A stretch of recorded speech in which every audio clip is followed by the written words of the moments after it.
Olá a todos, sejam todos muito bem-vindos. Vamos ao nosso plantão de dúvidas sobre a Umbanda. Voltar para a pergunta aqui. Então estão pedindo aqui a definição do sagrado, né? E também do médium experienciado. O sagrado, gente. Quando a gente fala de sagrado, a gente fala de sacralizar e a gente fala de consagrar. Tudo aí tá envolvido, né? O ofício sagrado, o sacro ofício, que foram deturpando e criaram sacrifício, né? O processo de cristificação, que foi confundido com o processo de crucificação, porque a crucificação é uma simbologia, cristificação é uma verdade da caminhada, né? E foi daí desses mal entendidos que inclusive surgiu aquelas religiões que começaram a se autoflagelar. Vocês devem já saber, né? As religiões que se autoflagelam mesmo, que tiram sangue de si próprio para poder progredir, ou seja, eles buscam a evolução espiritual por meio do sofrimento corporal.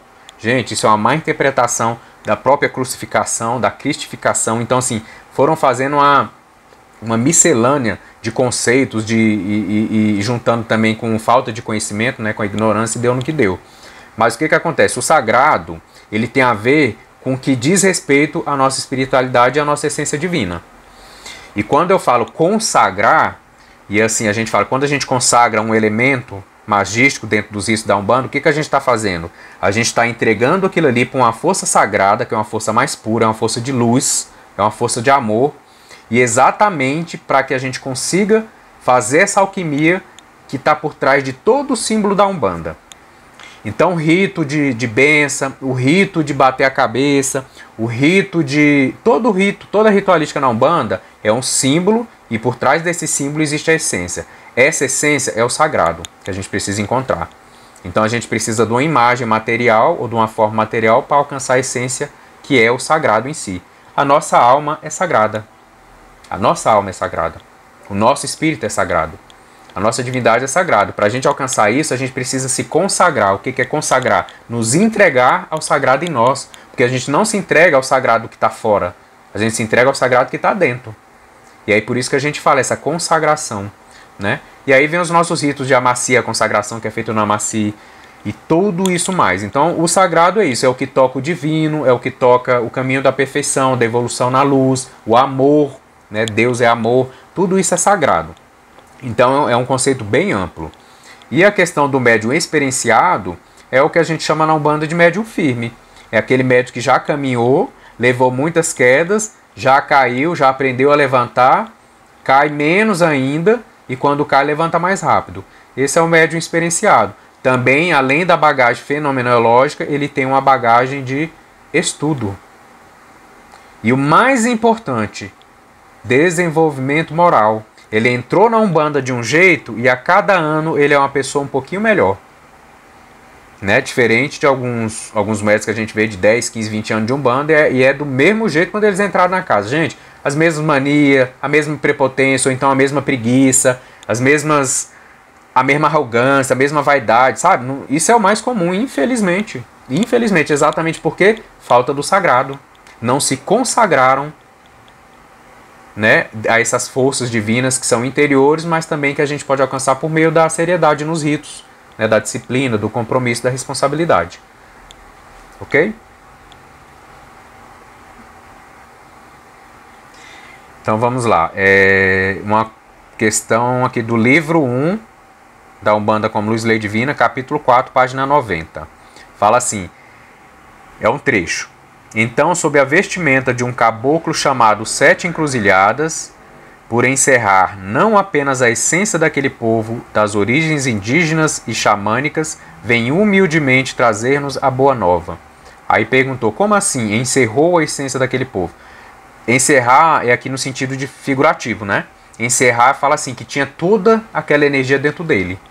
Né? Então aquela energia está encerrada dentro de mim. É um sentido figurativo da palavra encerrar, não encerrar de finalizar, mas encerrar de ter tudo aquilo dentro de mim. Então quando a gente fala que o caboclo das Sete Encruzilhadas, ele encerrava dentro de si toda aquela herança xamânica, da essência das origens indígenas, é que ele tinha tudo aquilo na alma dele, no espírito dele, na consciência dele. Então tudo aquilo estava encerrado dentro dele, estava ali fechado dentro dele, mas fechado no sentido de conter, né?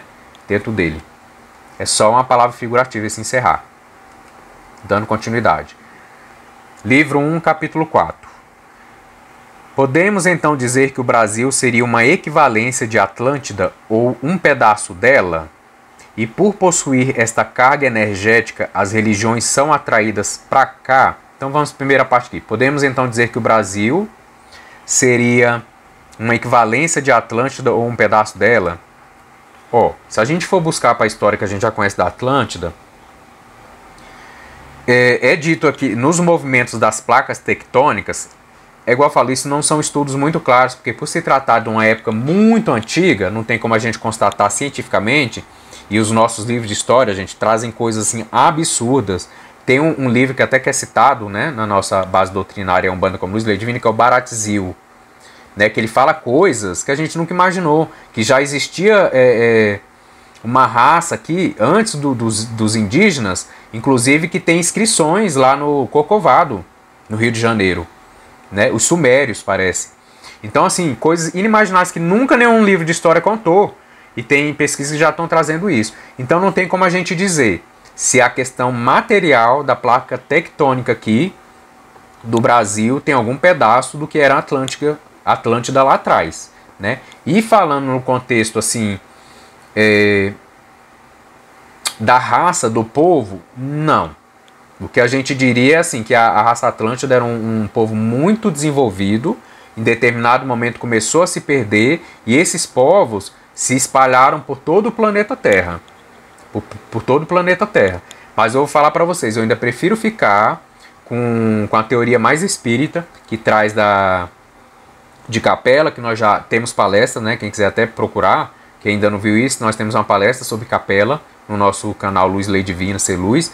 Mas fala lá o seguinte, que todo esse mito do paraíso perdido, gente, traz toda uma correlação muito profunda. E eu prefiro seguir mais essa linha espírita, que fala então dos povos degredados. Então foram degredados 4 povos de Capela: os egípcios, os hindus, os